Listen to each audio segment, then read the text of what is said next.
Hi guys, it is Iris. As you can tell from behind me, there's a drastic change in scenery. No, I didn't move or anything like that. I been spending some time with my cousin and her family and everything. Which brings me to the point of this video. My cousin is a really big role model in my life. I really look up to her. So I thought, since I'm here, I'm less likely to cry. Why I gotta tell you guys my story. As you guys all know, I was diagnosed with scleroderma when I was 15. So yeah, I'll try not to make it too boring, and I will try not to cry. And I'll try to keep it short. So you guys be patient with me. Okay. Freshman year of high school, I just started. I was on the auxiliary team, and I unfortunately had an accident causing my ankle to break. That's when my orthopedic doctor found out. Well, they'd known for a while, but they figured just let it be. They found out that I had an extra bone in both my feet. And that was the cause for my ankles to continue to break.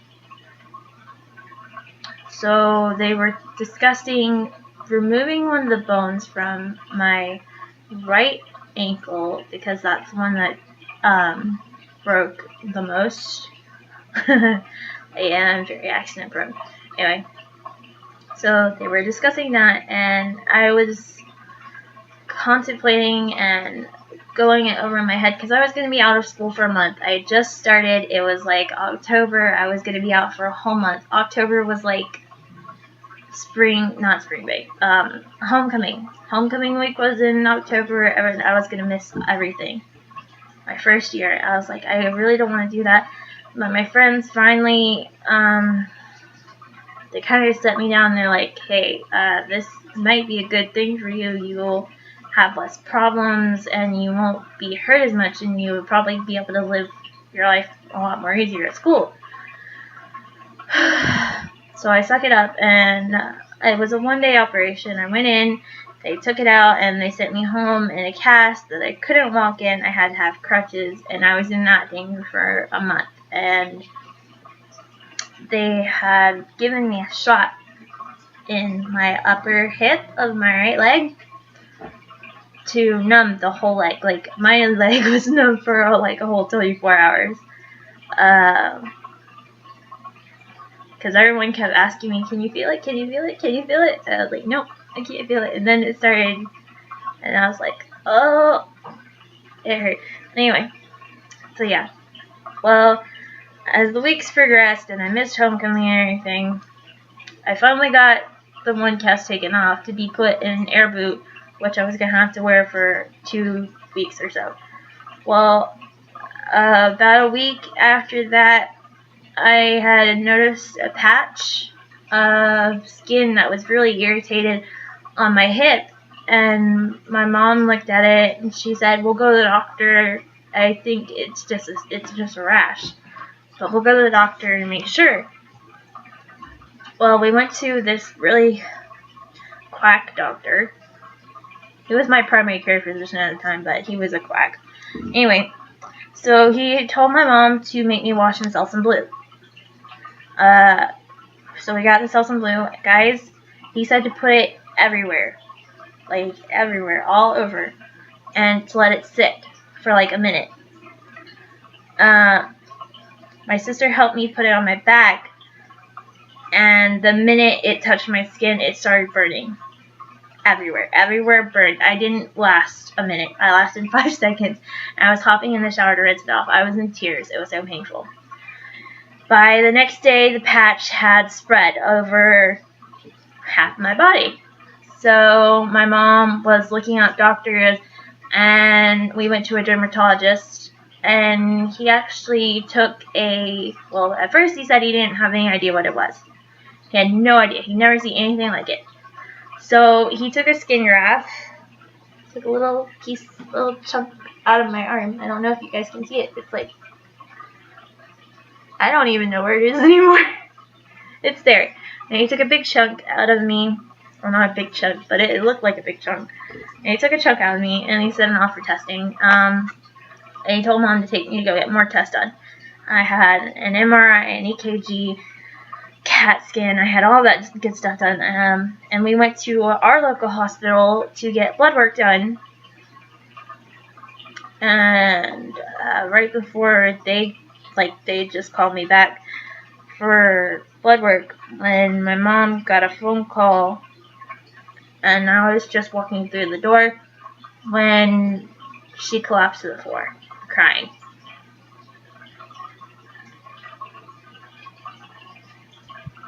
I was 15. I didn't know what to do. My mom was in a puddle on the floor. I hadn't seen her do that in years, if ever. So they kind of had to drag me away from my mom, and they took my mom to another room, and they took me to go get blood work done. I guess I went immobile, just static the whole time. They asked me if I had anywhere particular they wanted me to get stuck, and I didn't care. I didn't really respond, so they just stuck me in the hand. And before they even put the Band-Aid on, really, I was out of the chair and looking for my mom. They had taken her to another room, and she was still crying. And I didn't think it had anything to do with me. That was the last thing that went through my head, that there was something wrong with me. I thought one of my siblings had gotten into an accident, so we had a death in the family, someone was sick. It didn't occur to me that there was anything wrong with me. I figured I just had a rash that was really bad and I was allergic to something, but no. My mom sat me down and she told me that I had Scleroderma. Yeah, that's pretty tough for a 15-year-old to take in. So, and my mom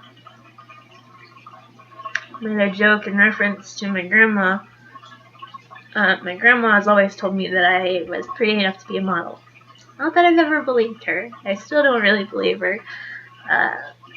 Mom's like, it's okay. You can still be a model even if you have this. I was like, I don't want to be a model. I want to be a singer. It's backwards, actually. But yeah. So my mom called the nearest rheumatologist. They weren't going to be able to see me for 6 months until they found out what I had. They wanted me in the next day. So, sorry. So I stayed up almost the whole night. I didn't sleep. I was like, oh my god, what are they gonna do to me? And the next morning because we didn't know what to expect, so I took my phone and a book or two with me, and a little stuffed toy cat that I've had since I was a baby. I don't know if I've mentioned my demon kitty to you guys, but I took that with me. And we left the house early that morning, like it was 6 a.m. when we left the house. And we all went, me, my brother, my sister, my dad, my mom, all piled up into our SUV. But before we even left the house, our kitchen has fluorescent lights on each side, big rectangle things. And that house is old, you guys. Like, it's as old as I am. I'm 21. And it was about 15 years old then. And the one side had not been working for a while, like since we moved in almost. And we're walking out, and my mom says, "Would you look at that?" I look up, and it's actually on, and it's working. And it still works to the day now. But anyway, we got in the car, we go to the hospital. The head dermatologist comes in, and she looks at me. She's like, "Okay, here's what we're going to do. We're going to start you on chemo, and you're going to be here for 3 days. So we're going to stick a needle in you, and then you're going to go down 20 minutes. But once you get admitted, you cannot leave." I hadn't eaten. I had no clothes. I had nothing. So the plan was, since I was probably going to be in my pajamas most of the time anyway, the plan was we were going to leave the hospital after they stuck me, and we did. They stuck me. They wrapped it up good and tight because we told them I was going to go eat and stuff. And we left the hospital, and we went to the local Walmart, and we got me some pajamas and some other stuff I needed. After that,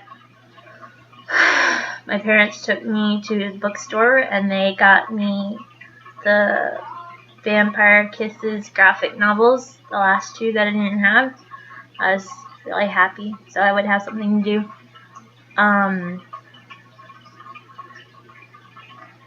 Then we went out to lunch, and I cried the whole time, you guys. I cried from the beginning to end almost.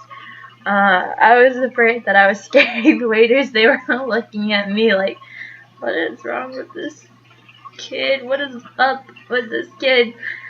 It would have been even more embarrassing because we went to Red Lobster, and at the time, my other cousin was working there, but he wasn't working that day. So anyway, after that, we went back to the hospital, and all of my family showed up. My grandparents, my aunts and uncles, and my other cousins, they were all there. I was like, oh God. So they admit me, and we all shuffle into this tiny room I had to share with another girl. And guys, this is like a course of a couple of months. I mean, October I had the cast and everything, and then it took a couple of months for them to actually figure out what it was, and I wasn't even diagnosed till February. So it was Valentine's Day weekend, and of course they have volunteers and stuff at the hospital, so a bunch of college students were coming in and like offering to give us little goodie bags and treats and movies for us to watch and all that nonsense. So it was just on and off and on and off. Not even as bad as the doctors. The doctors brought in teaching students they were teaching, and I had people examining me, looking at me. I felt like a bug under a microscope. And guys, it was Valentine's Day weekend. I had my first like real official boyfriend, so I couldn't spend Valentine's Day with him, and I was really sad and upset about that. And the whole thing was just awful. It really was. I didn't really get a chance to get to know the girl who was sharing the room with me, and I feel kind of bad, but she had a small daughter, and her mom would bring the baby to the room, and it seemed the timing was so bad every time that kid came, because every time she came I would have like a headache or something, or I would have doctors just buzzing in my ear, and the baby would start crying, and I was just so done with it by then. So I was there for 3 or 4 days, can't really remember now. And they took when the last day came around, and I had been having tests and all that nonsense done. Last test came done and everything. Fortunately, it wasn't in any of my any of my organs. It was just in the skin. That's what all the tests were for, to make sure all that stuff. Sorry if this is confusing. I had a bunch of tests while I was there to make sure that Scleroderma hadn't moved from my skin into my organs, and all the tests showed clear. So they took the needle out on the last day, and I was like, oh, hallelujah. Oh, it was such a wonderful feeling, like being free. And I walked out of there with a huge smile on my face, really. I was just so happy. And of course, we were on the way home, my smile kind of vanished because I was starting to feel the effects. I was getting so tired and I was sleepy. I didn't want to be messed with. So they got me home and I clocked out for a while. Around 6 or 7, my mom came and woke me up. She's like, we're going down to casinos to eat, and they've got a cake and stuff for you, like, welcome you back and everything. I was like, oh, that's sweet. So we had a 4-wheeler at the time, so we drove down on the 4-wheeler. And I had a bunch of visitors while I was in the hospital. My aunts and uncles and my aunt on my real dad's side, who I hadn't seen in years. I got to see her, and we still keep in touch now. But Daisy unfortunately couldn't come see me because she had a cold at the time and she didn't want to get me sick, so she sent me flowers and a balloon. So that was sweet. And I get down to my aunt's house. She only lives like right down the road. And Daisy is already walking out to greet me. And we hug, and the next thing you know, the waterworks start to flow. And I don't remember much of the rest of that night, but I do know that I felt really loved and really blessed. It was a good feeling. So yes, that is how I was diagnosed with scleroderma, and over the years I've had, until my senior year, I had a chemo treatment of methotrexate and a bunch of other different cocktails, but they never did the test again, so my mom was getting a bit concerned about that. My senior year of high school, the new dermatologist stepped up and said, hey, you haven't done these tests in years, maybe we should do them. So we did, and my mom got a call a couple of days after they were done, or was it a week? I can't remember. And I was worried, you guys. I was worried, just shitless, pardon my French, that something was gonna be wrong. I don't know how it could have gotten worse, but I knew something was wrong. The mom got a call asking us to come in for a consultation. Just a consultation. We all know what that means, don't we? So we went in, and my new doctor, he's Indian. Well, he was Indian. He's not my doctor anymore, really, because stuff. He had to move away. Anyway, he didn't leave the country, you guys. He moved to a different state. So he calls us in, and he breaks the news that it has moved to my lungs. I think I cried harder that time than I did when I found out I had scleroderma. I think I might have pushed the dramatics a little bit, though. I was like, it was really bad. But no, he said that we fortunately caught it in time. It was only the size of a pea on one of my lungs, and he wanted to start me on a more aggressive treatment. Told us to go home and think about it. That I had 2 options. I could either do this one treatment that was really aggressive and I might lose my hair, a little bit of it, and then I could do this other one that was more mild but less effective. So I went home. Well, I didn't go home. My mom had a party she had to go to, and she didn't want me to be left alone, and everyone else was at work, so she made me stay with my sister while she was babysitting Daisy's cousins. So I was there, and all I could do was cry the whole time, you guys. I was laid on the couch in a ball and cried. One of the kids, he was like 2 or 3 at the time, he came up to me and he's like, what's wrong? What's wrong with you? And it just made it worse. I can't handle small kids showing me sympathy, you guys. It makes me cry. So I was there for a couple of hours, and I was just so drained by the time I got home. And my dad came to pick me up. He left my sister there because she was still babysitting. He came to pick me up. And I went home with him. And we talked. He hugged me and everything. And he's like, what do you want to do? I was like, I don't know. I really don't. I'm in my senior year of high school. I should not be having to worry about this. I should be having fun and enjoying this. Because I hadn't been able to go to school previous years. I've been homebound. And I finally got to go to school and this happened. Like, I really don't know. My dad said, well, you're gonna have to figure it out. Because we have fought too long and too hard for you to give up. So, even though that the choices are possibly losing my hair or it not working at all, I went with the possibly losing my hair. And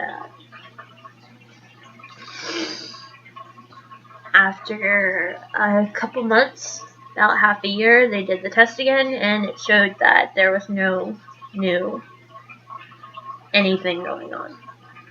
So, and I didn't lose my hair. I'm very blessed not to have lost my hair the first go around or the second go around with the new different chemo.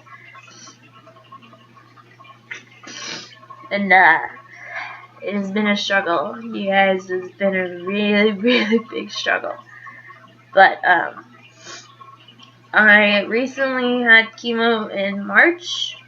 I don't think I told you guys that. If I did, I'm sorry for bringing it back up. But I had chemo in March, and as I said, my Indian doctor, I will not say his name because I don't have permission to do that. He actually moved to another state due to complications with other residents in the hospital. I won't point any fingers or say who. So yeah, he left, and a lot of his patients were left wondering what they were going to do. My mom was like, we will follow you to whatever state you go to. But we're not solid on what our plans are. But one of the other rheumatologists where I go for chemo was like, we're going to move it to every 6 months. And we'll just see from there. If you guys get a hold of Sukesh, we'll see what he wants to do, all that stuff. Oops, sorry, I said his name.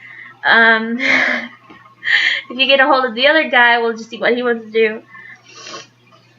So yes, I am down to every 6 months of chemo. Yay! That's twice a year.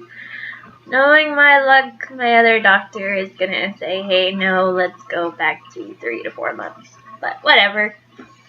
So yes, you guys, I'm a fighter, and I'm very strong. I'm very lucky to have all the support I've had over the years with this disease. And this is one of the reasons why we started the channel, so you guys would know more about this and we would raise awareness for this. I am actually getting to go to Nashville, Tennessee in July for a Scleroderma conference. I will hopefully be able to videotape some of it for you guys and show you what's really going on in the world of medicine for Scleroderma, and seeing all of the new stuff and hearing people's stories and testimonies, hopefully, if they'll allow it. But no, this channel is really a big deal for me, you guys. At first it was a bit of a joke, but it's becoming something real for me, and I hope you guys continue to support us and just love us, and I promise we will get a music video up. I'm just Daisy and Azalea have been sick the past week, so I can't go around them. And I've been here, so. Yes, on my next video, I think I will bring up another slightly sad topic, but I think you guys will get over it. But anyway, yes. I hope you guys have enjoyed the story of how I was diagnosed with scleroderma, and I hope it didn't bore you or put you to tears or any of that. I did try not to cry, you guys. I really did. Anyway, so yes, this is it. I am done. I will no longer keep you. I am rambling. I will go now. This has been Iris, and I will see you all next time. Okay?